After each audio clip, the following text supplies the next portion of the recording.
yang mereka tidak bisa menjawab pada hari kiamat.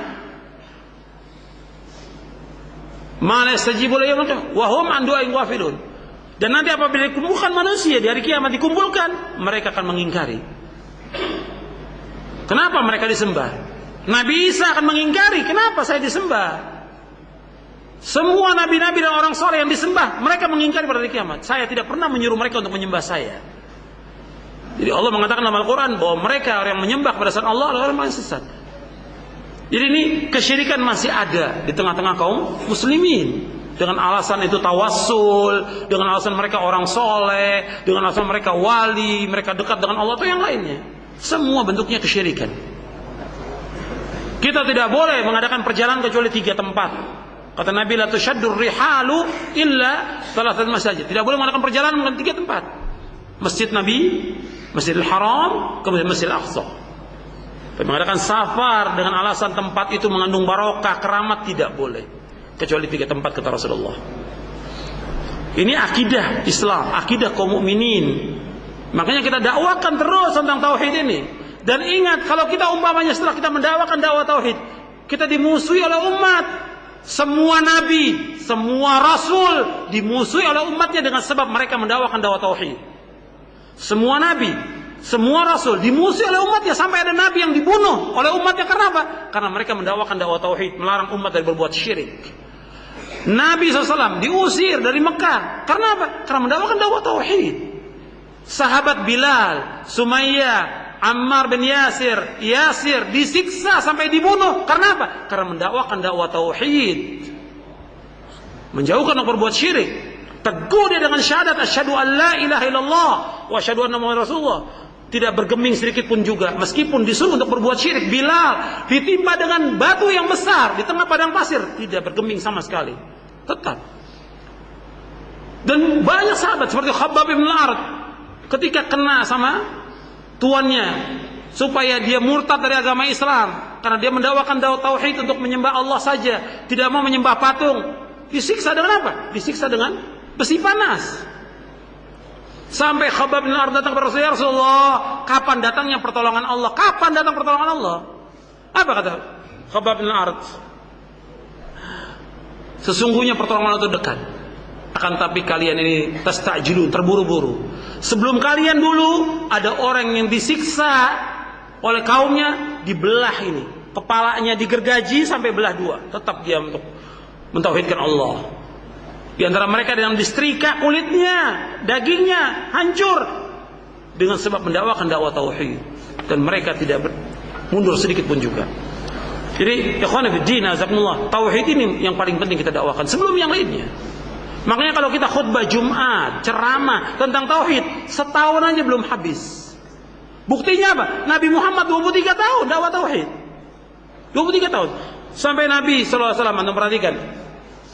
Nabi tidak pernah berhenti mendakwakan dakwah tauhid sepanjang hayatnya. 5 hari menjelang wafat, 5 hari menjelang wafat, Nabi sallallahu alaihi wasallam mengatakan kepada para sahabat, ini 5 hari, kata Jundub bin Abdullah al-Bajali, 5 hari menjelang wafat Nabi bersabda, "Inni abra'u ila Allahi ayyakuna liminkum khalilun, fa inna Allah qad ittakhadhani khalilan kama ittakhadha Ibrahim khalilan.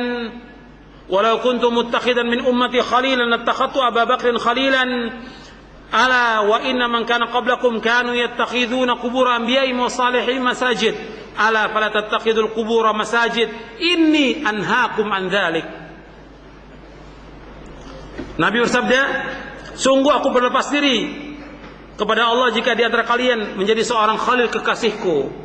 Karena sungguhnya Allah telah menjadikan aku sebagai kekasihnya, sebagaimana Allah telah menjadikan Nabi Ibrahim sebagai kekasih. Kalau seandainya aku boleh menjadikan kekasih dari umatku, niscaya aku akan menjadikan Abu Bakar sebagai kekasihku. Ketahuilah, umat-umat sebelum kalian telah menjadikan kuburan-kuburan Nabi mereka dan orang-orang soleh mereka sebagai masjid, sebagai tempat ibadah. Ketahuilah, janganlah kalian menjadikan kuburan sebagai masjid. Sungguh aku melarang kalian dari semua itu." Hadis ini sahih, diriwayatkan oleh Imam Muslim di bab larangan mendirikan bangunan masjid di atas kuburan. Nasa'i dalam Sunan Al-Kubra, begitu juga Abu Awanah, Tabrani, dan yang lainnya. Jadi di sini Nabi 5 hari menjelang wafat ingatkan umat supaya umat tidak menjadikan kubur Nabi mereka, tidak menjadikan kubur orang soleh sebagai tempat ibadah. Karena banyak kubur-kubur dijadikan sebagai tempat ibadah, orang datang berkunjung. Ribuan orang datang untuk berkunjung ke kubur-kubur wali yang dianggap keramat. Dan Nabi 5 hari menjelang wafat ingatkan. Kemudian juga dalam hadis yang lain, kata Usama bin Zaid, ketika Rasulullah sakit yang membawa kematian, artinya sudah berapa hari menjelang wafat, Nabi menyuruh sahabat masuk kalian semuanya. Sahabat masuk. Kemudian para sahabat itu masuk menemui beliau. Saat itu beliau menutupi wajahnya dengan kain buatan Yaman. Kemudian beliau pun membuka kainnya. Kemudian Nabi mengatakan, la'anallahu al-yahuda wan nasara ittakhadhu qubur anbiya'ihim masajid. Mudah-mudahan Allah melaknat orang Yahudi dan Nasrani karena mereka menjadikan kubur nabi mereka sebagai tempat sujud, sebagai tempat ibadah. Hadis ini sahih, diriwayatkan oleh Imam Ahmad, Tabrani dalam Mu'jamul Kabir dan At-Tayalisi dalam Musnadnya. Hadis ini hasan. Kemudian juga Nabi berdoa menjelang akhir hayatnya. Nabi berdoa, Allahumma la taj'al qabri wathanan yu'bad ishtadda ghadabullah ala qaumin ittakhadhu qubur anbiya'i masajid. Ya Allah, janganlah Engkau jadikan kuburanku sebagai berhala yang disembah. Sungguh dahsyat kemarahan Allah kepada satu kaum yang menjadikan kubur nabi mereka sebagai tempat ibadah. Hadis ini dikeluarkan oleh Imam Malik dalam Muwatta dan juga yang lainnya dengan sanad yang hasan. Jadi ikhwan fillah, azakumullah, Nabi sallallahu alaihi wasallam mengkhawatirkan umatnya jangan sampai mereka jatuh dalam perbuatan syirik. Yang jelas di akhir hayatnya Nabi, sahabatnya sudah mencapai puncak keimanan, tapi tetap Nabi ingatkan jangan sampai mereka menjadikan kubur sebagai tempat ibadah. Sekarang banyak kubur-kubur yang dijadikan sebagai tempat ibadah. Dan setiap tahun tambah kuburan keramat di Indonesia ini. Tambah, bukan berkurang, tambah kuburan keramat. Dan umat yang datang pun bertambah banyak. Jadi ini ikhwan fillah, azakumullah, dakwah yang dakwakan Nabi mengajak umat untuk mentauhidkan Allah, menjauhkan syirik. Ini dakwah kita. Makanya kalau ada orang bertanya, apakah boleh bagi seorang dai yang menyuruh manusia kepada agama Allah meninggalkan manhajnya para nabi? Boleh atau tidak? Jawaban para ulama, tidak boleh. Tidak boleh para dai meninggalkan manhajnya para nabi dalam mendakwakan dakwah tauhid ini. Karena apa? Alasannya apa? Saya sebutkan alasannya. Kenapa kita tidak boleh menyimpang dari dakwah para nabi? Tidak boleh kita menyimpang dari dakwah tauhid. Kenapa? Alasan yang pertama, ini secara syar'i maupun secara akal. Yang pertama, bahwa manhaj para nabi dalam mengajak manusia ke jalan Allah dengan memulai dengan tauhid, ini yang memerintahkan Allah. Dan Allah yang paling tahu tentang manusia ini.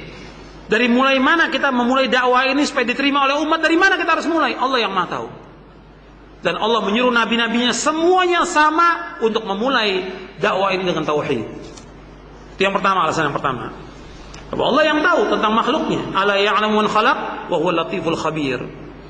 Yang kedua, semua nabi dan rasul telah berpegang teguh dengan manhaj ini. Semua nabi dan rasul.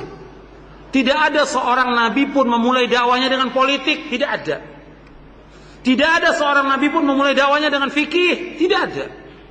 Semua nabi dan rasul seluruhnya sama memulai dakwah dengan tauhid. Kemudian yang ketiga, alasan yang ketiga, bahwa Allah Ta'ala telah mewajibkan Rasulullah untuk mengikuti manhaj para nabi.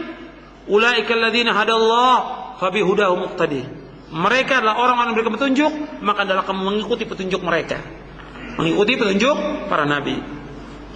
Kemudian dakwah yang keempat alasannya, bahwa dakwah yang paling sempurna tergambar pada dakwahnya Nabi Ibrahim alaihissalatu wassalam. Dakwah yang sempurna tergambar pada dakwahnya Nabi Ibrahim alaihissalatu wassalam. Dan Nabi Muhammad SAW diperintahkan untuk mengikuti milahnya siapa?